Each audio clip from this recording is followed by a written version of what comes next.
Hello students. So our next topic is relation between drift velocity and electric current. Last time हमने discuss किया था drift velocity क्या होती है। Drift velocity वो एवरेज वेलोसिटी होती है जिससे हमारे इलेक्ट्रॉन क्या करते हैं, ड्रिफ्ट करते हैं opposite to the direction of the applied electric field. अब हमें करंट और ड्रिफ्ट वेलोसिटी के बीच में रिलेशन निकालना है, तो उसको निकालने के लिए सबसे पहले बेटा हमने ये क्या बनाया है, कंडक्टर।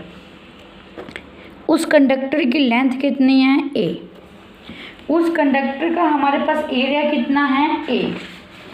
इस कंडक्टर को हमने किससे कनेक्ट किया हुआ है, पोटेंशियल डिफरेंस मतलब बैटरी से। तो ये हो गया एक एरिया ए। तो सबसे पहले हमने क्या लिया, let us a conductor of length L, ठीक है, और इसका uniform area of cross section कितना है, A of length L and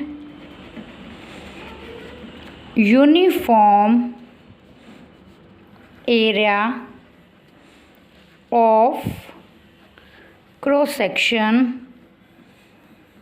ए। देखो ये एक कंडक्टर है, इसकी लेंथ एल है, इसका एरिया हमारे पास क्या है, ए।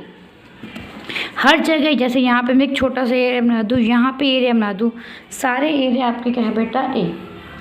और अब हमने क्या किया, इसके अक्रॉस क्या अप्लाई कर दिया, potential difference.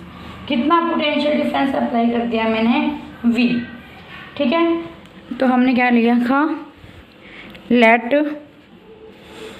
Potential difference is applied across the conductor, ठीक है।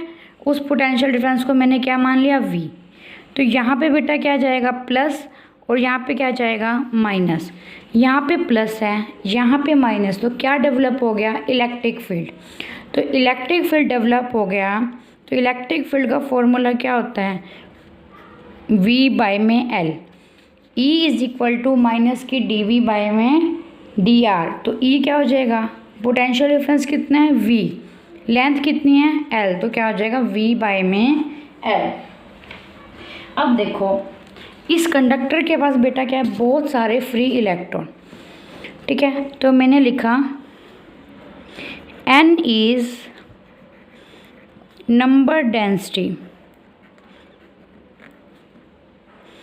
ऑफ इलेक्ट्रॉन, ठीक है।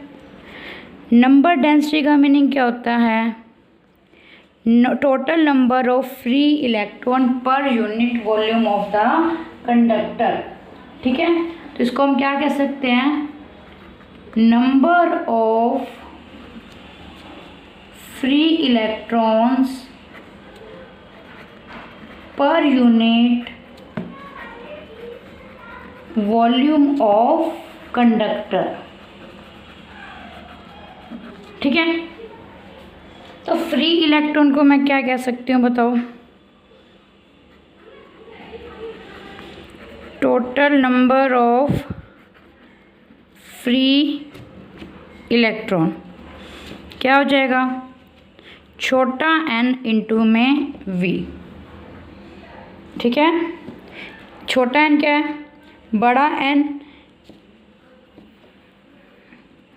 बाय में V, total number of free electron per unit volume of the conductor. तो total number of free electron कितने हो जाएंगे, n इंटू में V, n V क्या है यहाँ पे, volume of the conductor. V क्या है बेटा, वॉल्यूम ऑफ द कंडक्टर। इस कंडक्टर का एरिया ऑफ क्रॉस सेक्शन कितना है, A, लेंथ कितनी है, L। तो वॉल्यूम को हम क्या लिख सकते हैं, A इंटू में L। Clear up to here. अगर मुझे इस कंडक्टर पे क्या लिखना है, total charge, total charge in a conductor, total charge होता है क्या है, Q is equal to n e. तो कितना हो जाएगा, n कितना है इसमें, नंबर ऑफ इलेक्ट्रॉन, छोटा n, ए एल, ई क्या हो गया उसका, इलेक्ट्रॉनिक चार्ज। ठीक है, अब हमें क्या निकालना है, करंट और ड्रिफ्ट वेलोसिटी में रिलेशन। करंट का क्या फॉर्मूला होता है, चार्ज बाय में टाइम। चार्ज कितना आया, NaLe, ठीक है, फ्रॉम इक्वेशन 1। ठीक है, time taken to cross the conductor length L, कि इस कंडक्टर को क्रॉस करने के लिए इलेक्ट्रॉन ने कितना टाइम लिया, वो क्या कहलाता है हमारे पास, छोटा टी, टाइम टेकन। टाइम कितना लिया बेटा, L डिस्टेंस ट्रैवल कर रहा है, कितनी स्पीड वेलोसिटी के साथ, vd वेलोसिटी के साथ, क्योंकि इलेक्ट्रॉन कितनी वेलोसिटी के साथ जाते हैं, ड्रिफ्ट वेलोसिटी के साथ जाते हैं। क्योंकि करंट कब बनेगा, जब electron move with the constant velocity, तो वो ड्रिफ्ट वेलोसिटी हमने बोली थी vd। तो t को मैं क्या लिख सकती हूँ, बोलो L बाय में vd। क्यों, वेलोसिटी क्या होती है, डिस्प्लेसमेंट बाय में टाइम। तो टाइम क्या होगा, डिस्प्लेसमेंट बाय में वेलोसिटी। ये इलेक्ट्रॉन यहाँ से चला, कितनी वेलोसिटी से, vd क्या है, ड्रिफ्ट, कितनी लेंथ ट्रेवल कर रहा है, l। तो क्या हो जाएगा, बोलो I is equal to Q by t. Q कितना है, total charge in a conductor, ठीक है, time taken by the electron to cross the conductor. Clear up to here. देखो रिपीट करते हैं एक बार। सबसे पहले कंडक्टर लिया, उसकी लेंथ क्या ली, L, area of cross section क्या लिया, A, तुमने क्या अप्लाई किया, V, पोटेंशियल डिफरेंस, यहाँ क्या आया प्लस, यहाँ क्या आया माइनस। तो E किसके इक्वल होगा, V बाई L। छोटा n क्या है, नंबर डेंसिटी ऑफ इलेक्ट्रॉन, क्या होता है वो, number of free electron per unit volume of the conductor. तो total number of free electron क्या हो जाएगा, n इंटू में v क्या है, volume of the conductor. Volume of conductor क्या होता है, एरिया इंटू लेंथ लिख सकते हैं, तो हमने ये लिख दिया। करंट क्या होता है, चार्ज बाय में टाइम। ठीक है, तो चार्ज की वैल्यू पुट कर दी और टाइम की वैल्यू पुट कर दी। तो यहाँ से आपका रिलेशन क्या आ गया, I is equal to L से L कट गया, ANEVD। तो ये आपका रिलेशन देखो क्या निकल गया, करंट और ड्रिफ्ट वेलोसिटी में। ठीक है, देखो N क्या है, कांस्टेंट, E क्या है, कांस्टेंट, A क्या है, area of cross section, uniform मान है, तो ये क्या है, कांस्टेंट, NER कांस्टेंट। तो करंट किसके डायरेक्टली प्रोपोर्शनल है, ड्रिफ्ट वेलोसिटी के। ठीक है, तो we can write therefore current is directly proportional to Vd। Clear. ठीक है, तो क्या रिलेशन आया करंट और ड्रिफ्ट वेलोसिटी में, I is equal to ANEVD। Last lecture में हमने ड्रिफ्ट वेलोसिटी निकाली थी, क्या आई थी, मैग्नीट्यूड की फॉर्म में, छोटा e बड़ा E m टाउ। E क्या है, चार्ज ऑन इलेक्ट्रॉन, बड़ा E क्या है, इलेक्ट्रिक फील्ड, m क्या है, mass of the electron, tau क्या है, रिलैक्सेशन टाइम। तो आवर रिलेशन क्या हो जाएगा बताओ,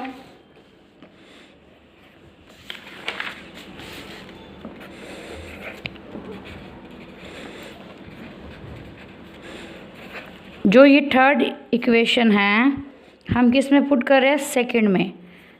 तो क्या हम बोलेगा, I is equal to ANE, VD की जगह क्या आ जाएगा, EM टाउ। तो क्या बनेगा, ANE का स्केयर ME टाउ, ANE का स्केयर E टाउ बाय में M। तो I क्या आ गया, NE का स्केयर AE टाउ बाय में M। This is the another form of the current. Clear. So this is the relation of current and drift. So this is relation between current and drift velocity. Our next topic is Ohm's law. Ohm's law सबको पता है, 10th class में हम पढ़ के आए हैं। अभी हमने पीछे क्या कहा था, एक कंडक्टर लिया था, कंडक्टर को हमने किससे कनेक्ट कर दिया, एक बैटरी से।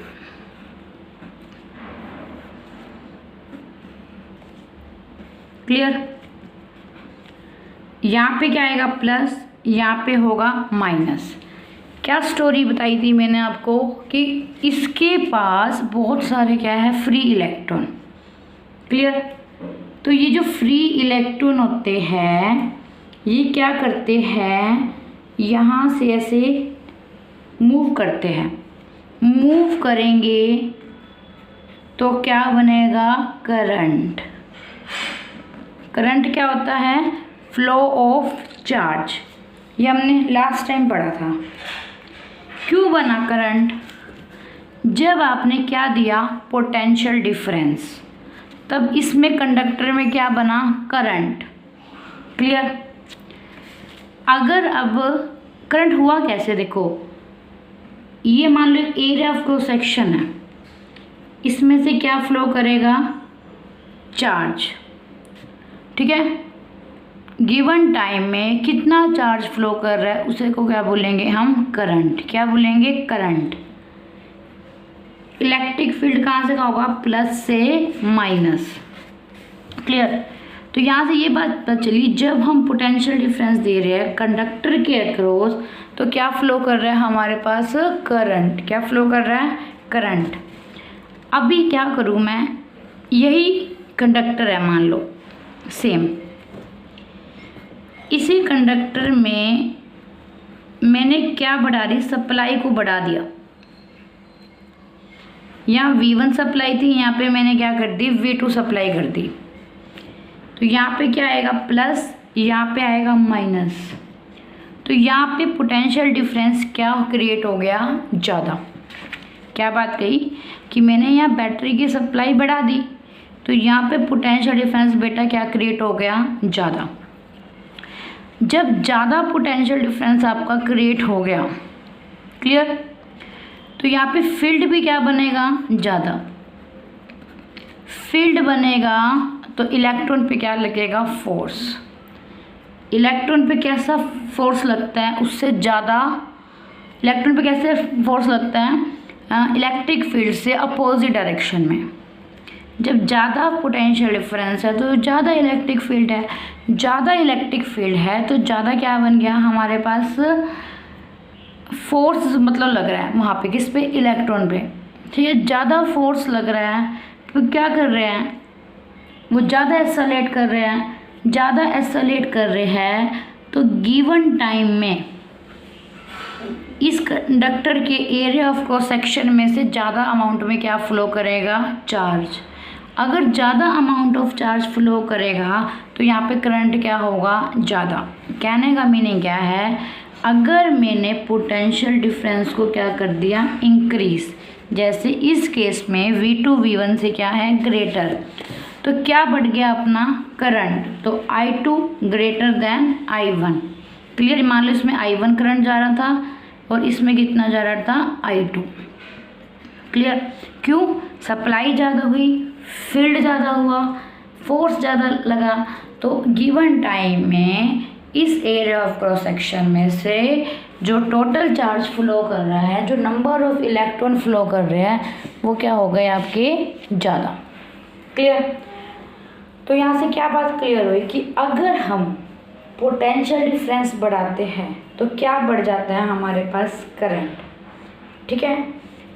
ठीक है। पर ये नहीं है कि आप अपनी मर्जी से बहुत ज़्यादा पोटेंशियल डिफरेंस इसका बढ़ा दो, नहीं। एक लिमिट होती है पोटेंशियल डिफरेंस को बढ़ाने की। एक स्मॉलर स्केल तक हम क्या कर सकते हैं, पोटेंशियल डिफरेंस को बढ़ा सकते हैं। अगर पोटेंशियल डिफरेंस बढ़ाएंगे तो इस एरिया ऑफ क्रॉस सेक्शन में से जो चार्ज फ्लो कर रहा है वो क्या करेगा, ज़्यादा फ्लो करेगा उसी गिवन टाइम में, तो ज़्यादा क्या फ्लो हो जाएगा, करंट फ्लो हो जाएगा। ठीक है, तो इसी बेस पे हम क्या कह सकते हैं कि अगर पोटेंशियल डिफरेंस हमने इंक्रीज करा तो करंट भी अपना क्या करा, इंक्रीज। इसी को ओम्स ने अपने स्टेटमेंट में लिख दिया। इसी लॉ को फिर हमने क्या बोल दिया, ओम्स लॉ। क्या बोलते बेटा, ओम्स लॉ। तो क्या होता है Ohm's law, V is directly proportional to I। ठीक है, तो क्या स्टेटमेंट क्या है इसने, किसी कंडक्टर में से जो करंट फ्लो कर रहा है वो किसके डायरेक्टली प्रोपोर्शनल है, जो उस कंडक्टर के अक्रॉस हमने क्या अप्लाई किया है, पोटेंशियल डिफरेंस। फिजिकल कंडीशन क्या रख के, सेम रख के। मैं लिखती हूँ फिर तुम्हें अच्छे से समझ आएगा। I write down here statement of Ohm's law। क्या कहता है ये, अभी मैंने एग्जांपल देके आपको समझाया ना कि हमने बैटरी के थ्रू पोटेंशियल डिफरेंस क्या कर दिया, इंक्रीज करने से करंट क्या फ्लो कर गया हमारे पास ज़्यादा। क्लियर, तो इसी स्टेटमेंट को ओम्स ने क्या लिखा, देखो, current flowing through a conductor किसके डायरेक्टली प्रोपोर्शनल है, potential difference applied across the end of a conductor. अगर पोटेंशियल डिफरेंस होगा तब भी करंट फ्लो करेगा, और कैसे, डायरेक्टली, पर एक लिमिट में बेटा, एक स्मॉलर स्केल पे। ये नहीं है कि मैं 1000 टाइम्स पोटेंशियल डिफरेंस इंक्रीज कर दो तो 1000 टाइम्स करंट इंक्रीज कर जाएगा। No, this is limited for limited scale या स्मॉलर स्केल। क्लियर, उसके बाद में लिखा provided the physical condition same. इसका मीनिंग क्या होता है, जैसे टेम्परेचर है, प्रेशर है, ये सब चीज़ों का आपने क्या रखना है, same. Current flowing through a conductor is directly proportional to potential difference applied across the ends of the conductor. जब क्या करें, फिजिकल कंडीशंस को हम क्या रखें, सेम। तो हम इस प्रोपोर्शनल को साइन हटाएंगे तो अब हमारे पास एक आएगा कांस्टेंट। उस कांस्टेंट को मैंने क्या बोला, आर। क्या बोला बेटा, आर। आर क्या होता है, रेजिस्टेंस ऑफ द कंडक्टर। ठीक है, आर क्या है, constant. R is constant, it is called resistance। किसका बेटा, कंडक्टर का।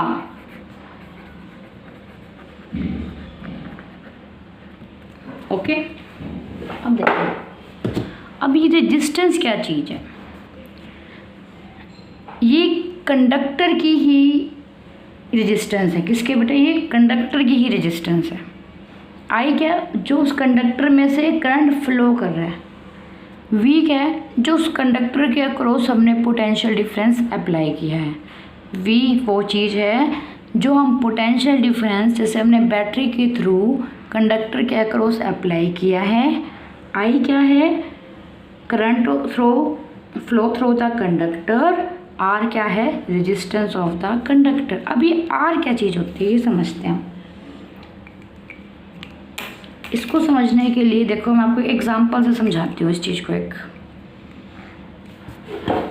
ये आपके पास दो डिफरेंट मटेरियल्स हैं।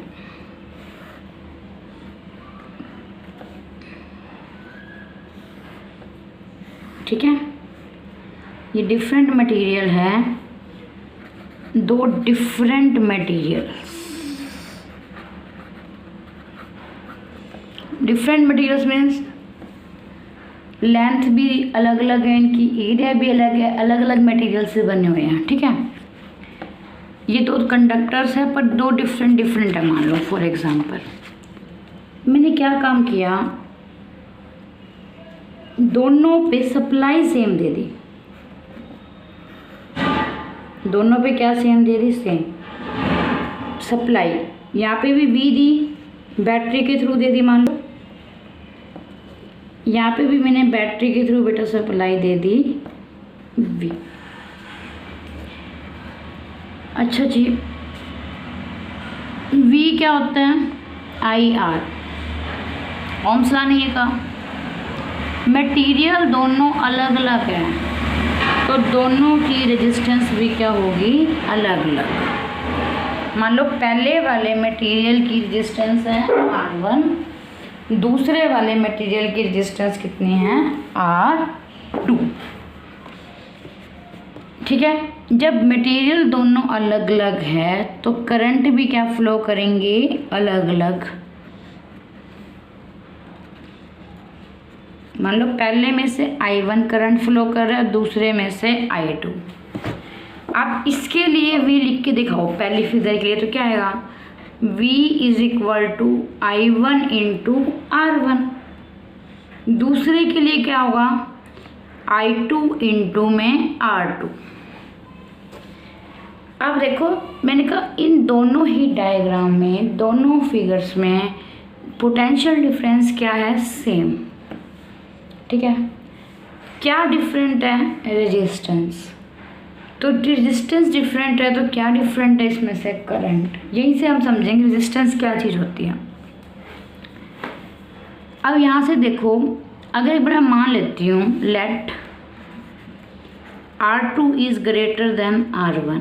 इसका मीनिंग क्या है कि जो सेकंड वाला मैंने सर्किट लिया है, डायग्राम लिया है, इसकी रेजिस्टेंस इस R1 से बेटा क्या है? हमारी ज़्यादा।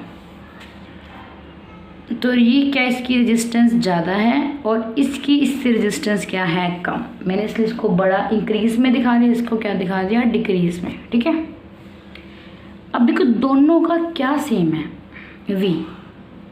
तो मतलब कि इन दोनों का प्रोडक्ट क्या आएगा? एक कांस्टेंट V। क्लियर? इन दोनों का प्रोडक्ट क्या आएगा? एक कांस्टेंट V। पर यहाँ पे R तो डिफरेंट है ना, R डिफरेंट है, तो इन दोनों का प्रोडक्ट को सेम बनाने के लिए अगर R ज़्यादा है तो ये करंट को क्या होना पड़ेगा? कम। और इसकी R कम है तो इसके करंट को क्या होना पड़ेगा? ज़्यादा। बात समझ आ गई? इन दोनों प्रोडक्ट को अगर एक कांस्टेंट V के इक्वल लाना है, अगर ये R ज़्यादा है तो इसके करंट को क्या होना पड़ेगा? कम। और इसका करंट ज़्यादा है तो रेजिस्टेंस क्या है? कम। तो समझ आई?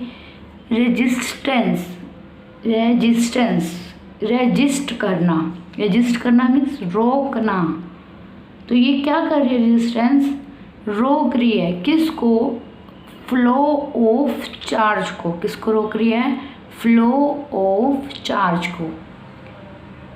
अगर किसी मटेरियल की रेजिस्टेंस ज़्यादा है तो वो फ्लो ऑफ चार्ज को क्या करेगी? ज़्यादा रेजिस्ट करेगी, ज़्यादा रुकावट पैदा करेगी चार्ज को फ्लो करने के लिए, इसलिए उसका करंट क्या होगा? कम। जिस मटेरियल की रेजिस्टेंस कम है तो वो कम रेजिस्ट करेगी, तो उस मटेरियल में करंट क्या फ्लो करेगा? ज़्यादा। तो रेजिस्टेंस क्या काम कर रही है बेटा? ये बता रही है कि करंट कितना फ्लो करेगा उस कंडक्टर में, ज़्यादा या कम। ज़्यादा रेजिस्टेंस तो कम करंट, कम रेजिस्टेंस तो ज़्यादा करंट। तो रेजिस्टेंस ये चीज़ होती है। क्लियर? ओके, आई थिंक ये आपका डाउट क्लियर हो जाना चाहिए कि रेजिस्टेंस होती क्या है। रेजिस्टेंस क्या है? किसी कंडक्टर में रेजिस्ट कर रही है, रोक रही है चार्ज को फ्लो होने से। क्लियर? और सेकंड थिंग आपने याद रखनी है, यहाँ से मैं R को भी क्या लिख सकती हूँ? V बाई में I। ठीक है, अब जो ये रेजिस्टेंस होती है ना तो वो V पे डिपेंड करती है ना वो I पे। ये पॉइंट आपने नोट डाल के लिखना है।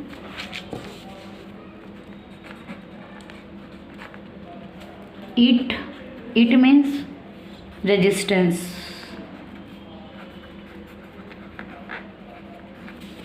Does not depend upon V and I. किस किस पे डिपेंड करते हैं आगे फर्दर लेक्चर में हम आपको डिस्कस करके बताएंगे, ठीक है। तो आपको ये ध्यान रखना है, ना तो ये v पे डिपेंड करती है ना i पे। देखो जैसे जैसे v बढ़ रहा है वैसे वैसे क्या बढ़ रहा है i, तो इन दोनों का रेशियो क्या आएगा, कांस्टेंट। तो रेजिस्टेंस ना v पे डिपेंड करती ना i पे, किस पे डिपेंड करता है वो हम आगे पढ़ेंगे। अब दो मोस्ट इम्पोर्टेंट थिंग्स,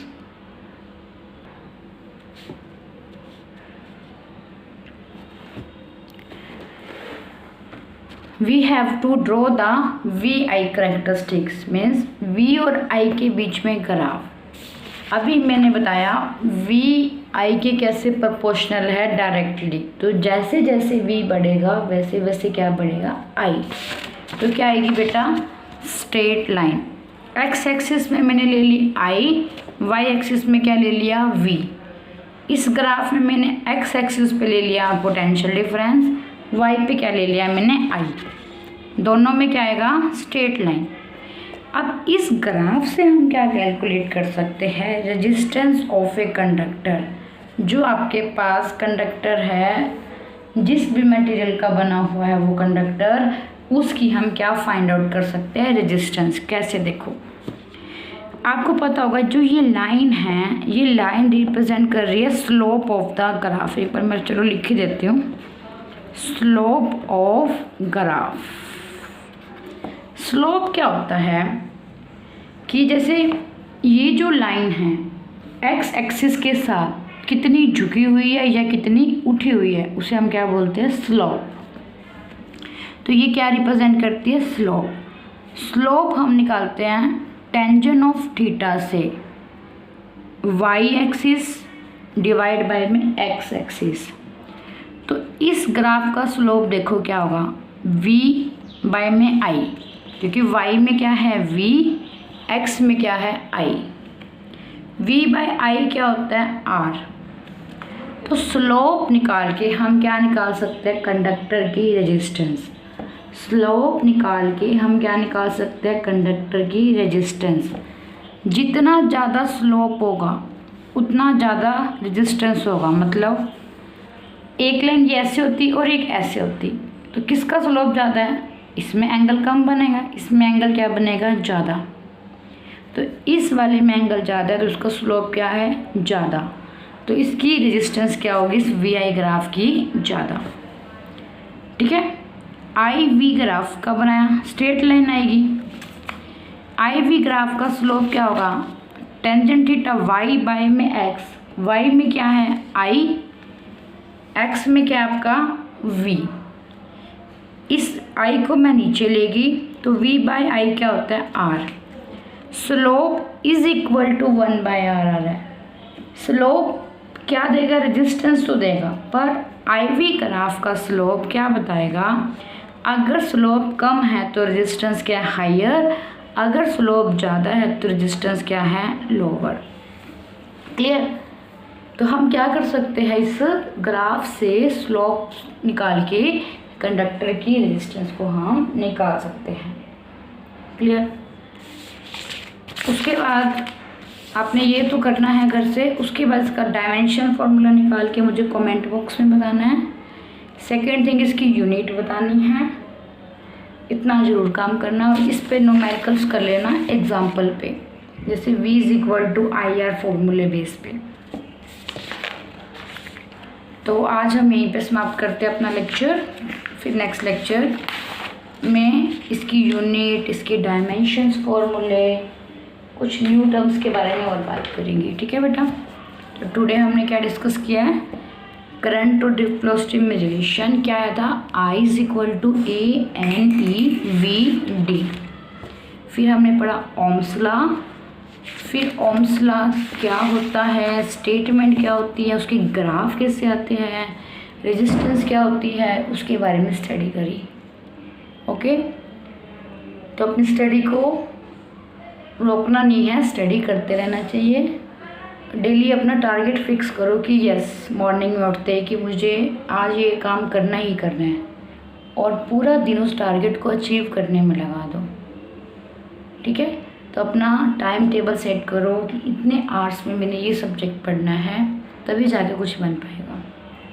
और बुक्स को ज़रूर फॉलो करो, विदाउट बुक्स आपके क्वेश्चंस कभी भी अंदर के तैयार नहीं होंगे जो बनते हैं main. Okay, thank you so much, have a nice day.